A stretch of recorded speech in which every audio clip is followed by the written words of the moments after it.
Ukraine. Ukraine. Ukraine. Ukraine. Ukraine. Ukraine. You've probably heard about that country a lot. For the last few years, Ukraine has been one of the most important conflict points in the world. It's the site of a proxy war between Russia and the United States. Russia could launch an attack on Ukraine any day now. We are ready, and all of NATO is ready. But it's also a place most people don't really know a lot about. So the story we hear about Ukraine's history and its conflict today has very little relationship to reality.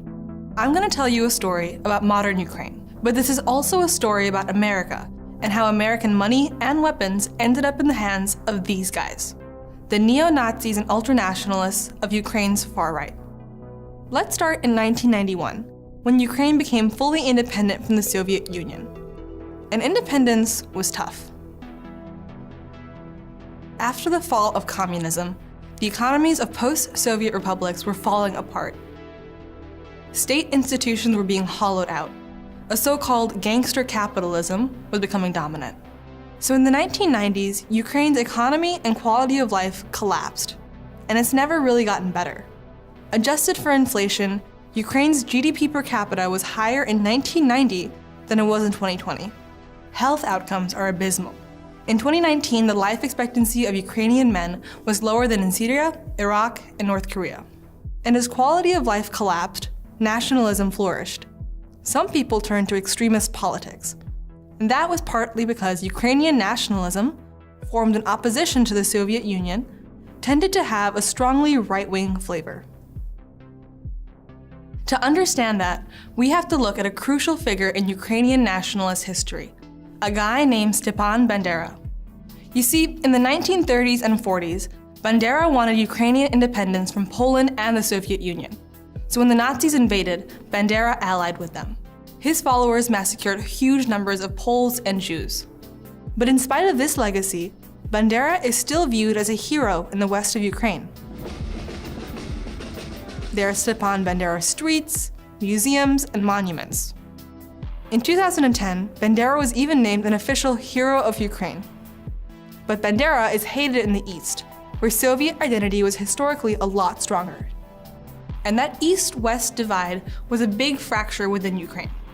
In Western Ukraine, there was more stress on a specifically Ukrainian identity, closer to Europe. In Eastern Ukraine, meanwhile, people were more likely to stress their historic ties to Russia and the Russian language.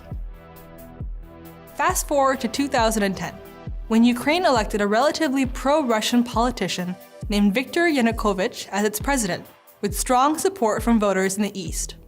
Yanukovych pursued a regionalist and Russia-friendly agenda, which angered people in the West. And in 2013, Yanukovych announced that he was suspending discussions on Ukrainian integration with Europe. That decision sparked a protest movement centered in Kyiv called Euromaidan, after the Maidan Square where it took place. In Kiev, thousands of Ukrainians continue to protest against the government's decision to hold off on signing a deal with the EU. In the West, Euromaidan was seen as a peaceful, pro-democracy movement, and most participants really were ordinary people who were angry at the government. But as the protests grew, encouraged by a harsh repression from the police and a brutal sniper attack that killed dozens of protesters and police alike, a new, more sinister element emerged and began to hijack the movement. The ultranationalists came on the scene. It was often the nationalists who were the loudest and the most violent. A group calling itself the Right Sector is perhaps the largest. Its members can be seen marching around Kiev in columns of about a dozen. Groups like the, quote, Right Sector, the ultranationalist Svoboda Party, originally called the Social National Party of Ukraine, try turning those words around, acted as a small but influential organized minority within the protests. And those extremists played an important role in exacerbating the protests by encouraging violence and more radical rhetoric. There are allegations that the sniper attack was actually orchestrated by the Right Sector and its co-conspirators. By early 2014, the government lost the ability to control the protests. In a rapidly evolving political crisis, President Yanukovych has been voted out by parliament, forced to leave Kiev. And the US recognized interim government that replaced him had a significant far-right faction. The Deputy Prime Minister, the Minister of Defense, and others were all from that far-right party, Svoboda.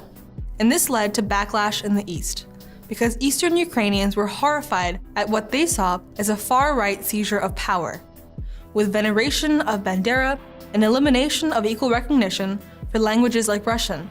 Service industry workers have since January been obliged to talk to customers in Ukrainian unless clients specifically ask to switch. If I work, pay my employees' salaries and my taxes, it's none of your bloody business which language I do it in. Anti-government protests broke out across the east. In the eastern peninsula of Crimea, people were furious. Many of them talked about joining Russia, so the Russian government saw an opportunity. They wanted to encourage a surge of Russian nationalism for its own benefit. So Russia annexed Crimea and held a disputed referendum to legitimize the decision. As many as 95.5% of the electorate in Crimea have voted to join Russia. We are going back home. Crimea is in Russia. Energized by the annexation and supported by Russian armed and military personnel, the anti-government protests became a full-blown secessionist movement. Eastern provinces like Donetsk and Luhansk held separatist referendums and declared independence. The new government branded these rebellions as, quote, terrorist actions. Ukraine entered a civil war, which was also a proxy war with Russia. But after decades of austerity and corruption, the Ukrainian army was totally unable to fight. So a lot of the action fell instead to the people who were the most violent, the ultranationalists. So a new paramilitary emerged. It was called the Azov Battalion. And unlike the official Ukrainian military, Azov's volunteers were willing to go the distance. But Azov wasn't just any random organization. It was a pretty disturbing far-right group. It had come out of neo-Nazi street gangs that had been used as muscle by Ukrainian elites in the 90s and 2000s. Azov members regularly sported tattoos of swastikas. Their symbol was based on a Nazi emblem. Their leader declared that their mission was to, quote, lead the white races of the world in a final crusade against the Semite-led Untermenschen, subhumans. But Azov's neo-Nazism turned out not to be such a huge concern to the Ukrainian government. Because in 2014, a guy named Arsen Avakov became interior minister in charge of police and security. And Avakov had been a longtime patron of the neo-Nazi gangs. And when he was a regional governor, he used them as enforcers. So when he became interior minister, Avakov had the Azov Battalion incorporated into Ukraine's National Guard. Ukraine is the only country to have a neo-Nazi formation in its military. So as the war was heating up, the US government announced it would start helping the Ukrainian government. We're upholding the principle that bigger nations can't bully the small by opposing Russian aggression and supporting Ukraine's democracy and reassuring our NATO allies. It would send money, training, and, quote, defensive lethal aid, weapons. And as all that flowed in, Azov became a beneficiary. The research group Bellingcat showed that Azov was receiving access to American grenade launchers. A Daily Beast investigation showed that US trainers were unable to prevent aid from reaching neo-Nazis. And Azov itself posted a video of the unit welcoming representatives from NATO. Some in the US were concerned about all of this. They warned that arming neo-Nazis would pose a threat to Ukrainian minorities and to Ukrainian democracy. But whenever Congress tried to ban funding for Azov, the Defense Department had those provisions removed. So the US continued funding Azov for years. It wasn't until 2018 that funding was banned, and that the State Department labeled Azov a, quote, nationalist hate group. Ukraine is still mired in a war on its territory, and the Russian government likes to use Ukrainian nationalists in its propaganda, part of its practice of painting all Ukrainians as Nazis. Of course, those claims aren't really true. But Ukraine still does have a serious and militarized neo-Nazi problem, and Western support extends beyond Azov. Even today, far-right groups continue to benefit from training by Western countries.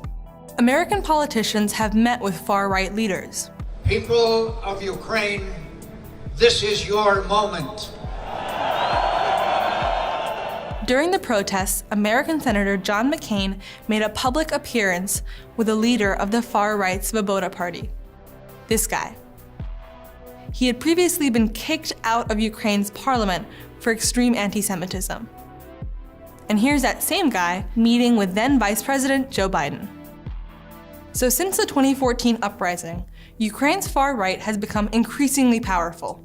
Azov veterans have been given high positions in the security services.